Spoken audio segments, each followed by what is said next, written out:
Hello, everyone. Today's show is a little bit different. Well, we've been doing a lot of different shows this week, these last few times, with throwing it to Dino and him throwing me curveballs. But I thought today we'd talk a bit about fear and freedom. And I know we talk about fear all the time, but we haven't really spoken about freedom much. And possibly it made me think this morning or yesterday, really, when I was walking through the woods and I saw a bobcat, which was very cool. But I was thinking about creating my TikTok videos and gratitude, and realized how much gratitude just makes me feel free, because with that, it's just such an expansive energy that because you're so grateful about life, it makes you feel that freedom anyway. Well, let's see what Dino thinks. It's Carina, Break Fear, Find Freedom. And my beautiful host, Dino. Hello, Dino. We're going to talk about fear today. Every show is about fear. Okay, all right. I'll play along. That's fine. That's okay. Good. Well, let's talk about gratitude and how it changes your perspective on things. Well, I'd like to first address the TikTok thing because so I keep playing around. It's a TikTok world. It kind of is in a lot of ways. I mean, the attention span is just really, really narrow, right? But it's such fun, though. Well, but a lot of people think you got to do something sensational in order to get somebody's attention, which is kind of sad on its own. But not everything we do is sensational. You can't just be like that all the time. But with TikTok, I think what you'll find is I look at it like being. I'm a lover of music, and I consider myself some sort of an artist. At least I qualify that I like art. Let's just put it that way, right? Art, creative, likes music, that kind of stuff. And so TikTok to me is like being an artist DJ, right? So right. You can take a photo or a piece of art, and it means different things to different people, yes. Right? But immediately when you the TikTok owner of the account looks at it, right? You think of something, and then invariably you think of a song that goes with the something.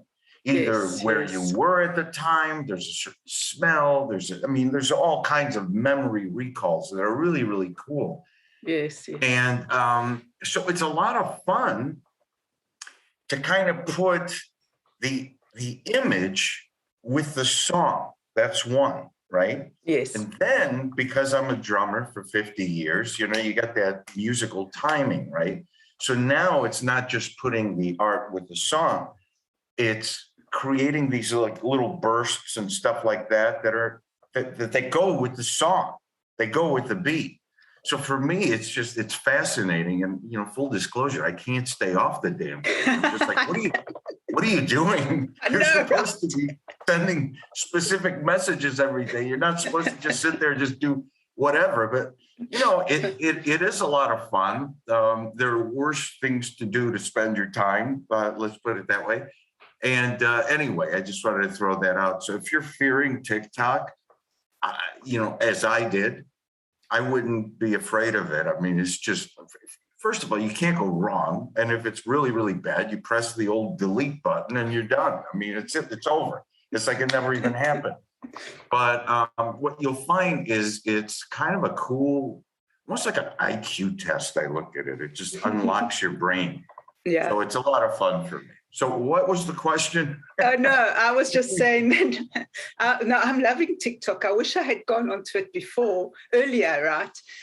I was walking through, just walking as I usually walk, and I just walked through some dead grass, and I was thinking, oh, maybe I should do a TikTok video. Yeah, so I was taking video of the grass. Yes, yeah. Well, I don't know, grass. Okay, that could mean anything, right? Yeah. And then I took all this time to do this video, and then guess what? Wow. I deleted it by mistake. So after all that, I learned how to edit. It took me 15 minutes, and then it's like, I lost it. But anyway. 15 minutes you'll never get back, right? I mean, okay, so the next time you do it, I've done that too. It's like, damn, I should have saved that. But, sometimes you just redo it and it comes out better. Yes. But, okay, let me throw you a curveball because you know what? Why not? It's time. So I'm not plugging my magazine, but I have a magazine, Life Without Limits. It's coming out in July. Mm-hmm. And I don't know if our viewers know, but you are one of the feature stories in the magazine. Oh, yes. Right. Wait, yes. And the link has been below for a while in the description box. Just by the way, everyone, go and subscribe. Yeah, I'm not plugging the magazine. but sure. Okay. But you are one of the feature stories in there. And the cool thing is that people may or may not know. I mean, you were the first podcast I did when I finished writing my first book. And then I was on with you and started sharing the experience and so forth. Yes. You were working on a book yourself, which is now out, that's been published. Which is, the title, The Clank of Chains, and the beautiful story in it. And, everybody takes away from what they read, they take away differently. Just like when we were talking about art, everybody sees a certain thing. Some people see one thing, some people see another thing. Yeah, so, it's a beauty. I was reading your book and looking at the book. And for me, I took away something that may be a little different than somebody just reading it. I don't know. But I find that your book is about your incredible story about your life and your journey and how you overcame the hardship and found the inner strength to withstand being in prison, worrying about your son, worrying about yourself, not having the means to get a good lawyer. Am I spilling the story too much? Because if I am, just tell me to stop. That's fine. but and all that's great. All that is a story in itself. But the story that I see in the story is, what came to my head is "You Don't Define Me" is like a subtitle for your book. And I think "You Don't Define Me" is a message, and I'm not being chauvinistic, but we've talked before about our ethnic backgrounds and everything. Yes. Greek background, Italian background, a lot of European backgrounds. 50 years ago, even now, but 50 years ago, it was the women aren't defined by their own accomplishments, unless they're defined by the man they're with, the provider. Okay. And again, I'm not sure. Stop sending hate mail because I'm with you. I'm just trying to explain something. And so, against all odds, you defy the system, buck the system, leave your country, your comfortable home with your family and everything like that. Just basically uproot yourself. Yes. For someone that you meet, you go to a foreign country to start your life as the wife, right? And then yada, yada, yada, things didn't work out. Don't feel bad. I got 3 of those. Okay. So it's okay. My point is all of a sudden, when I was reading the book, you find yourself in a situation that you're like, I'm not Mrs. Insert his last name. Yes. I'm me. But I never got married, remember? You don't define me. It doesn't matter. Marriage, common law marriage. Doesn't matter. The point is that you're not Carina, you're Mrs. So-and-so. Yes, exactly, yes. Right. And I think that in the book, the little nugget that I want to bring out is that you are basically I don't know if you even realize this, the anthem for millions of women around the world that feel as you do, that may not be free as you are in that sense. And we're not talking a political thing here. We're not talking about a financial thing here. We're not talking about a successful podcast. We're not talking about that, but it's just you decided you haven't given up on love. You haven't given up on men. No, of course not. But at the same time, you've realized that these people don't define you. And that is ultimate freedom. So if I had to throw a curveball back on your initial thing, and don't ask me how I came to this thing, but it's been in my head for a while. I was thinking, I don't think Carina realizes the subliminal anthem that exists in your book. Unless you do. I don't know, which is pure genius then. What are your thoughts on this? Thanks for that. I never really thought about it, but you're right. I think you mentioned it to me a few weeks ago, actually. And I've been thinking about it. But I've never elevated myself to that level, which is not a good thing. I think it's just about. What do you mean elevated? Well, I haven't actually said, well, hey, you know what? I'm the person you should come to because I can help you out with whatever. Because read my book and it shows you that. I think it's more about just getting through and learning about myself and becoming powerful within myself. Which, yes, I should be teaching others to do the same. You're right. Yeah. I mean, because, it's hard to break the circle or the cycle, actually, yes. Right? It's my grandfather did it this way. My father did it this way. I'm this way. I mean, it's a cycle. There's cycles of abuse, cycles of following in their father's footsteps. Yes. I don't want to be a doctor, but there's doctors throughout our family, so I guess I'm going to have to be a doctor. Yes, and all the sins of the fathers, right? That's somewhere in the Bible, right?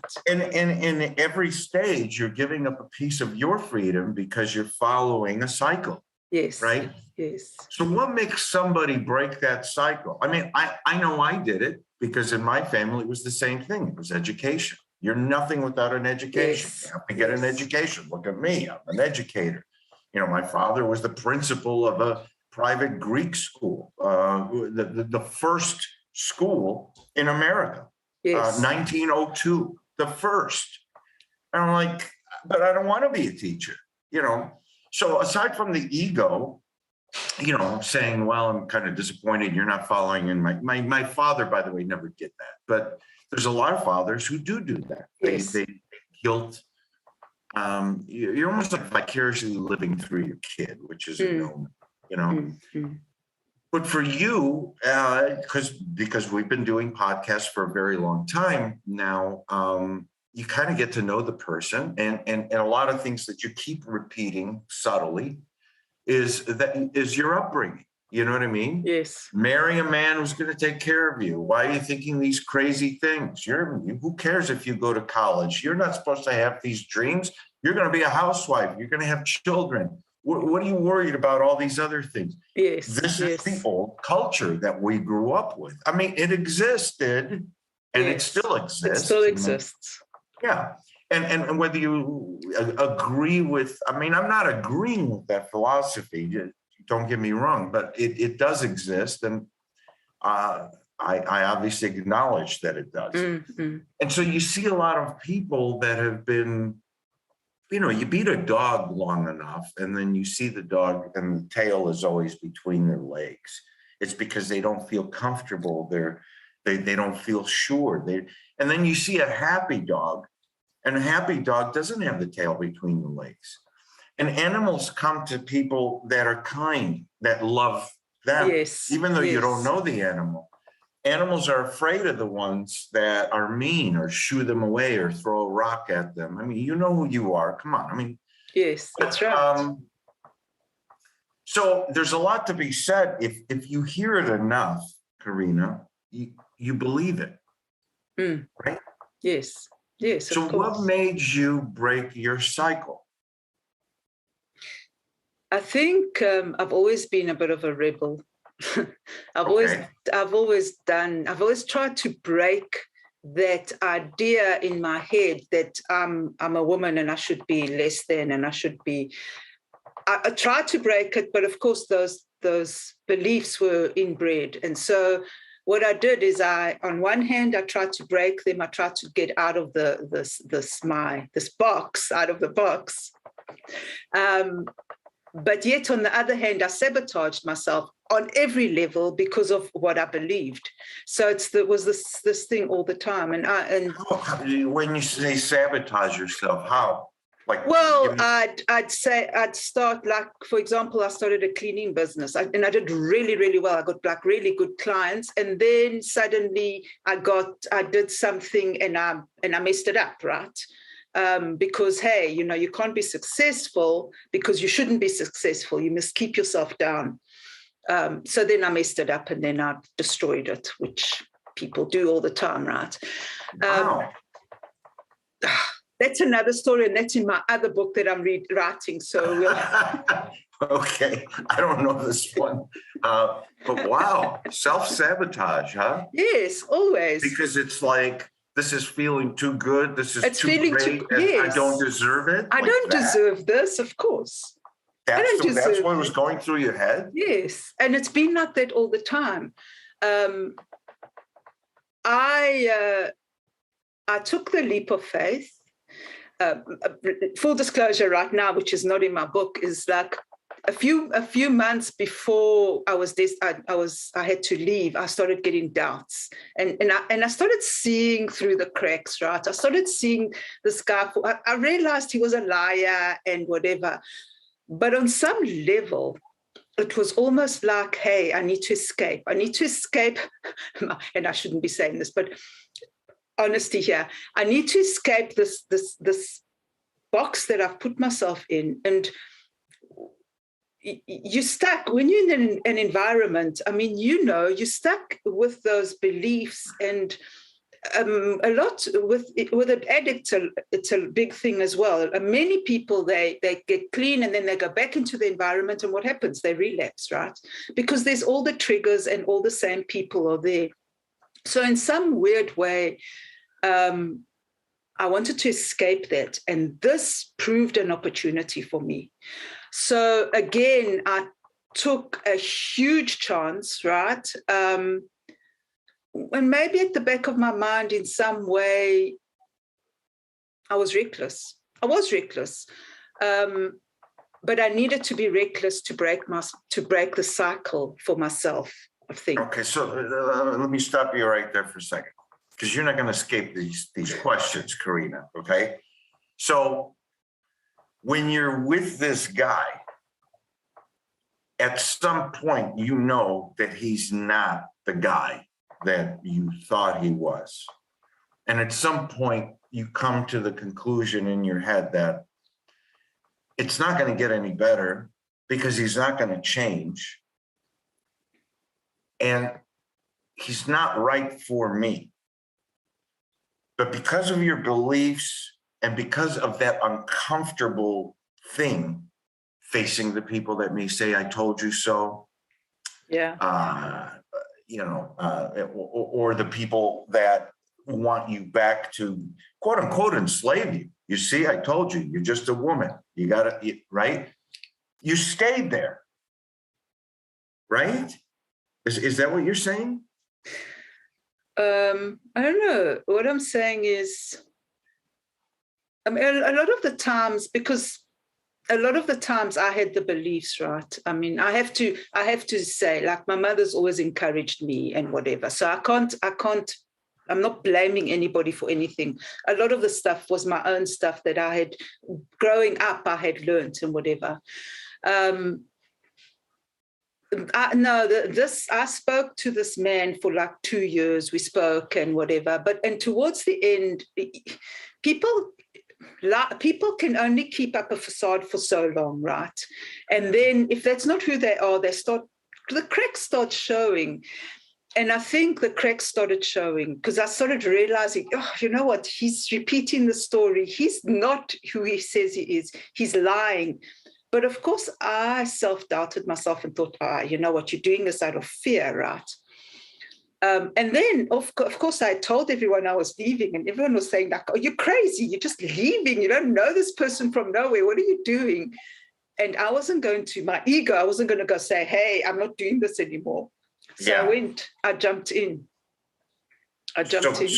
So because you're talking about it, you're going through the motions so much, and then people telling you not to do it made you do it even more. Right. So now you're stuck in your own fame or infamy, basically. It's what you created, right? Yes, I can't go back. I'm going to look like a fool. I can't go back. That means I lost. Yes. Or I'm a failure, or whatever it is.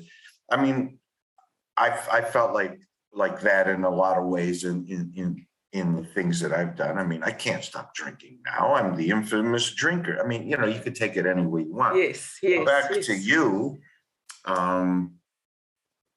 So when you decided finally, I'm leaving, but I'm not going back home. Yes. That was like a huge moment for you. Yes. I remember going to say goodbye to my brother, and he said to me, well, when you're coming back? And I said, I'm not. And he just looked at me.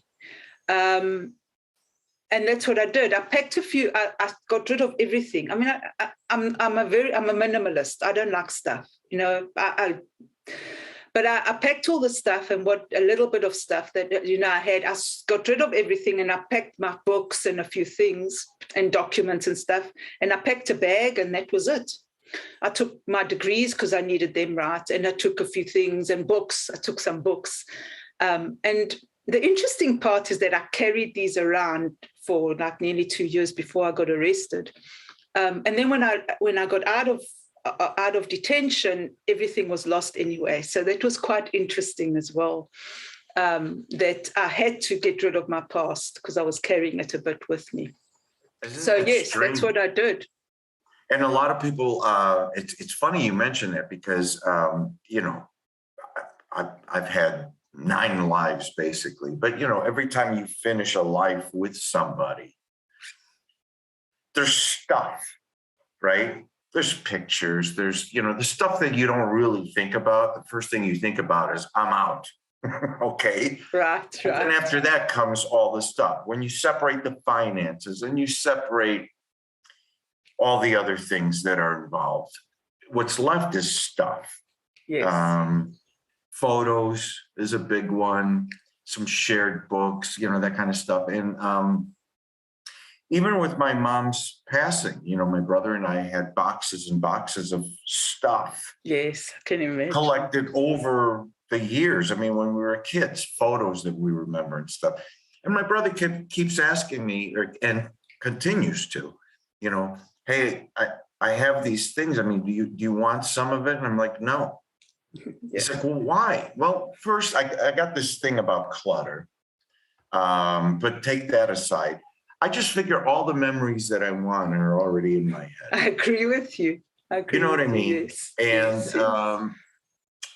And and that's the extent of it. So I'm sure it bothered you when you lost these things getting out of detention.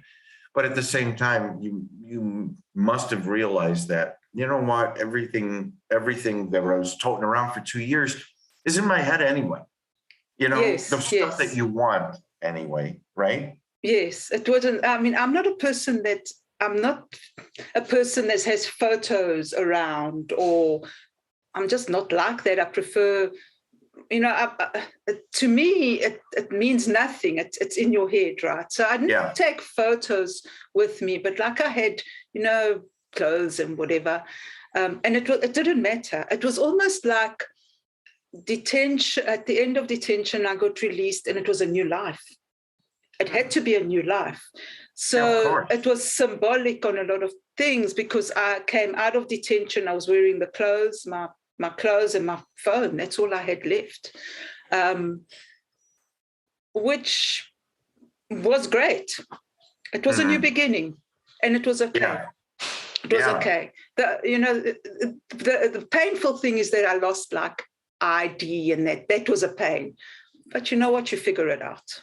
Yeah, it is a pain. I mean, those things, the government documents, which we all need, right, to get around.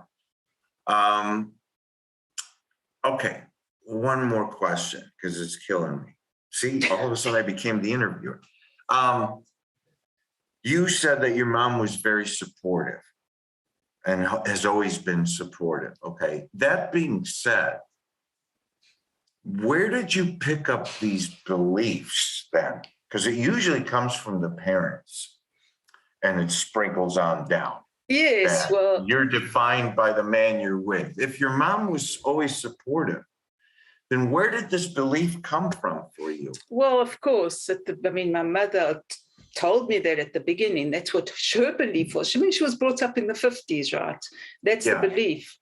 And that's how you're brought up. So you go to university. A lot of women went to university. First of all, I had the cousin saying to me, well, to my mother while I was there, what are you going to do at university? But a lot of people went to university. I mean, I had friends going to university with the intention of meeting a doctor or a lawyer or whatever, so that so that you could have your good life. For me, I was never like that. I always shunned. I was always like, I never felt like I belonged anywhere. So I just carried on my own little life and my own little terms, you know.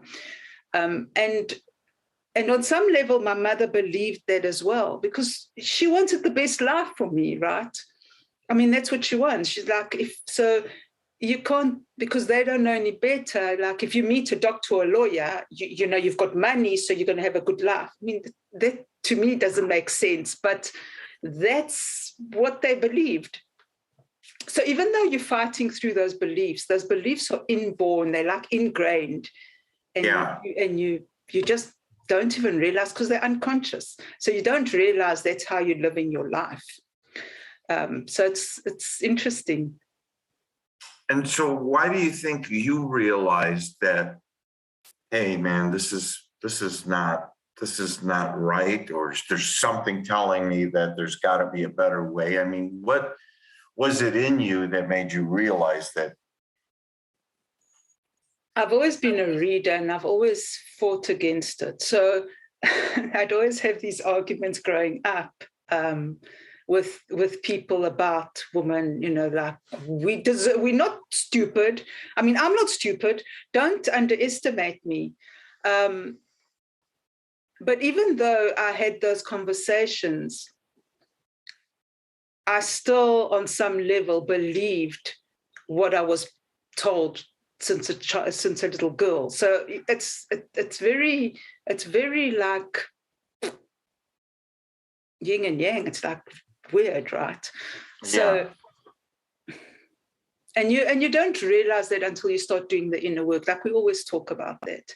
You start doing the inner work and saying, like, why am I sabotaging this? Why am I doing this? Why am I doing that? And then you realize, you know, it's all these unconscious beliefs. So you realize it, which is good.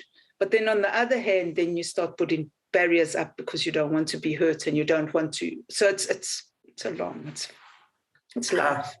That's interesting.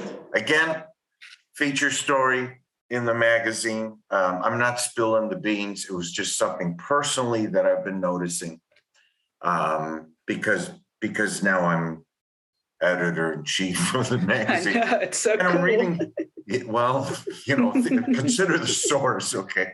But it's not like any magazine you've seen before. It's one of those, why am I getting goosebumps and you don't know why kind of a thing, like everything that I'm trying to do.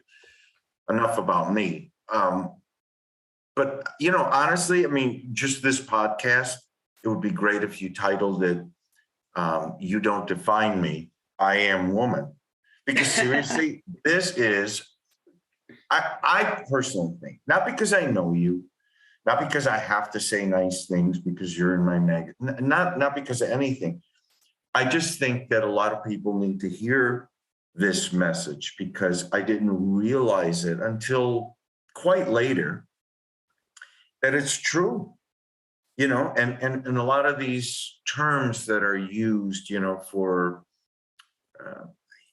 wow, I'm treading on real thin ice here, but, you know, like people that say they have issues, daddy issues, they have, you know, all that stuff. I mean, it's so derogatory, but think about that. I mean, where it is glamorized by the guys in certain ways because they're like, oh, I'm going to be the protector and I'm going to, take them under my wing and, you know, all these things that make the man feel good. Think about what it's still doing to the woman. You're encouraging them to stay that way. It's just that they're transferring the person who holds power over them to someone else. Yes. It's really what it is. Yes. Do you breaking your fear and finding freedom? Yeah, the book covers that snippet of time, you know, your time in detention and your inner strength. And again, like we were talking about, but I think there's a lot more to it than that. And I think that your experiences are really healthy for people that are going through the self-esteem issues or the same kind of belief system. They can, you know, reach out to you and you can kind of guide them. I mean, you know, that's a powerful thing. So congratulations. I know we weren't supposed to talk about this, but this is as good as any subject that we've covered. I mean, it is, in essence, the ultimate break fear, find freedom. And it is the name of your podcast. And it is something that you've tried to do all your life. Yes. So that's kind of cool stuff. You see, we got some nuggets out of nothing. As we always do. As we always do. That's right. That's right. Yes, well, that was quite a curveball, Dino, that you just took me straight out of. Well, let's talk about fear. Okay, you got it. All right, let's talk about fear. So, you know, it's great that you can open up and start talking about these things because, you know, again, not everybody screams from the rafters all the time, you know. It doesn't make that screamer better than the one that's quiet, but you know, I just had to bring it up because you're a very humble person, and sometimes you don't realize that you're sitting on some message that is extremely universal and extremely powerful. And I think that exposing that message is a really cool thing, so that other people can find hope. Again, which is something that we both share, yes. And comfort in the fact that if she could do it, anyone can do it. Right. Doesn't make us, you know, unique or special. No. And everybody has these things. So this was a good show. Your book, Clank a Chair. I'm not going to plug your book. I'm sure you have it at the bottom, but it took me, full disclosure, because I got a lot of things going on, but also because I don't necessarily like reading books. And I am an author. I'm an author, and I'm saying this, right? But, you know, for all those audio people or all the readers or what have you, this is good from the sense that I think a lot of people are going to see in the book what I'm seeing. Other people may just see a completely interesting story about your challenges with immigration and being detained and your love of country. We're coming up to the 4th of July, right? Right. So, I mean, so it all makes sense. But the underlying powerful issue that at least I pulled out of it is that you don't define me. It's basically just screaming, boom, boom, just, you know, so congratulations. Thank you. And that's great. I'd actually never even thought about that. So thank you for that. Now, anyway, I enjoyed talking to you. This was great. Thank you. I wanted to ask you one more question. So I found this on Facebook, right? What is the most revealing thing about you that you hide? Are you asking me? I am. What is the most revealing thing that I hide? Nothing. I mean, nothing anymore. Seriously, if there was anything that I have to hide, that it's pretty impossible. I've gone to great lengths to expose Everything. my entire life at this time, right? Maybe years ago, you'd see the guarded Dino or whatever, but right now, what you see is what you get. You may not like all parts of me, but to be authentic in this new world, I think it's important for them to see every part of you and understand all of your moods. And you're just a normal person like everybody else, who has a mission. Everybody's got a mission. I have a mission. I'm choosing to screen the mission, but it's still, we're all the same. We all have several parts to us that make up the whole, not just one little snippet we choose to share. So remember that. I had a good time. Thank you, everybody, for joining Break Fear, Find Freedom. And we broke some ground with Carina today. Thank you very much. It's a good book. If you haven't read it, go out and read it. And watch for her feature story in Life Without Limits magazine, coming soon in July. Till then, take care. Take care, Carina. Thanks, everyone. Bye. Thank you, Bye. Dino, and have a good one. Bye.